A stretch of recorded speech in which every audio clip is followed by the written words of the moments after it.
Chapter 45. Some years later. A wandering artist searching for a new field found his way into the Ozark country.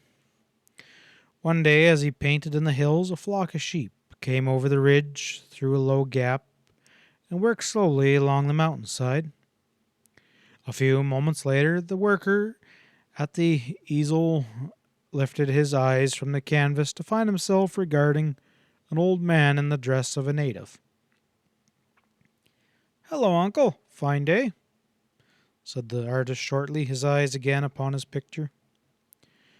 "The god of these hills gives us many such, young sir, and all his days are good."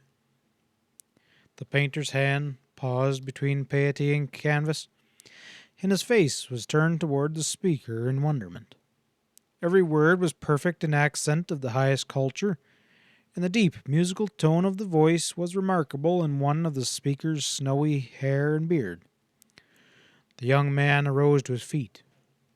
"I beg your pardon, sir. I thought—" He hesitated as he again looked toward the rude dress of the other.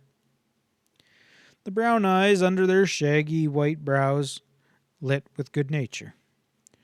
"You mean, young sir, that you do not think 'tis the privilege of youth, and make the most of it.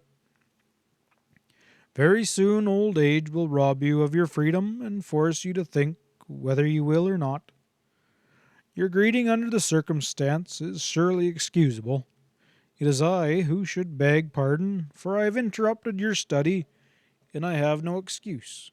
Neither my youth nor my occupation will plead for me." The charm of his voice and manner was irresistible. The painter stepped forward with outstretched hand. "Indeed, sir, I am delighted to meet you. I'm here for the summer from Chicago. My camp is over there." The other grasped the offered hand cordially.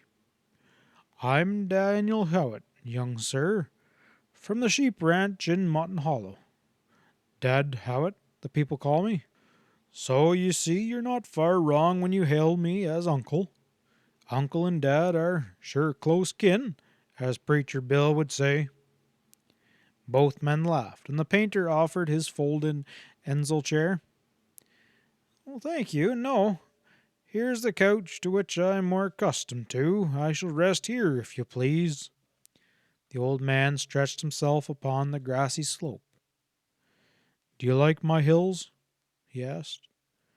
"But I sure do," he added, as his eye dwelt fondly upon the landscape. "Ah, you're the owner of this land, then? I was wondering who—" "No, no, young sir," the old man interrupted, laughing again. "Others pay the taxes. These hills belong to me only as they belong to all who have the grace to love them. They'll give you great treasure, that you may give again to others who do not have your good strength to escape from the things that men make and do in the restless world over there. One of your noble craft could scarcely fail to find the good things God has written upon these pages in His great book.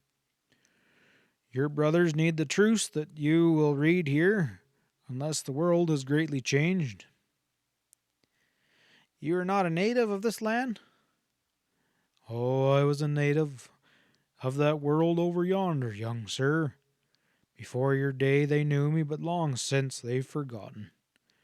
When I died there, I was born again in these mountains, and so," he finished with a smile, "I am, as you see, a native. It is long ago since I met one from beyond the ridges. I will not likely meet another." "It's a wonder that others have not discovered the real beauty of the Ozarks," remarked the painter. The old shepherd answered softly, "One did." Then, raising to his feet and pointing to Rourke Valley, he said, "Before many years a railway will find its way yonder, then many will come, and the beautiful hills that have been my strength and peace will become the haunt of careless idlers and a place of revelry. I am glad that I'll not be here. but I won't keep you any longer from your duties. I shall see you again, shall I not?" The painter was loath to let him go. "More often than will be good for your pictures, I fear. You must work hard, young sir, while the book of God is still open, and God's message is easily read.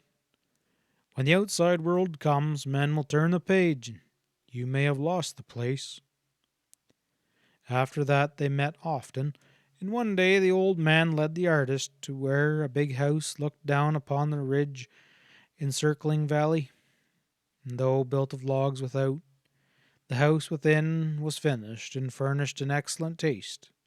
And to his surprise, the painter found one room lined with shelves, and upon the shelves the best things that men could have written for their fellows. In another room was a piano.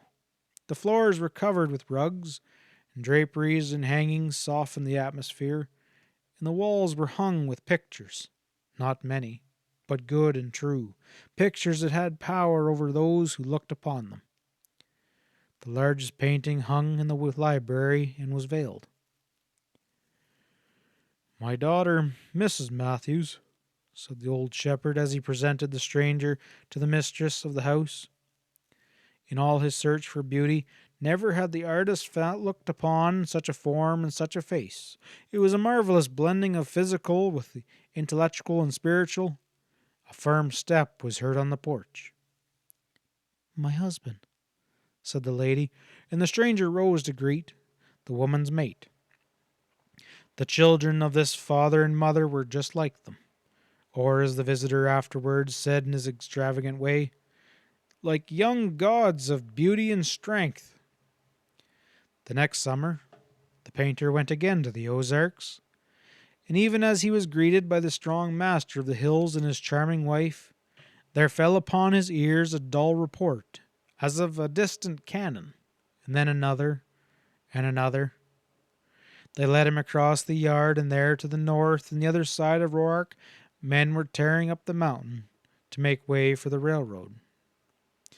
As they looked, another blast sent the rocks flying, and while the sound rolled and echoed through the peaceful hills, the artist turned to his friends with questioning eyes.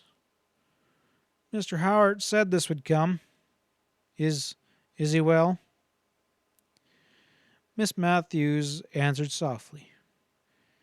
"Dad left us while the surveyors were at work. He sleeps yonder." She pointed to Dewey Bald. Then they went into the library where the large picture was unveiled, and when the artist saw it, he exclaimed, "Mad Howard's lost masterpiece? How? Where did you find it?" "It was Father Howard's request that I tell you the story," Sammy replied, and then she told the artist a part of that which I have set down here. End of chapter 45. End of Shepherd of the Hills.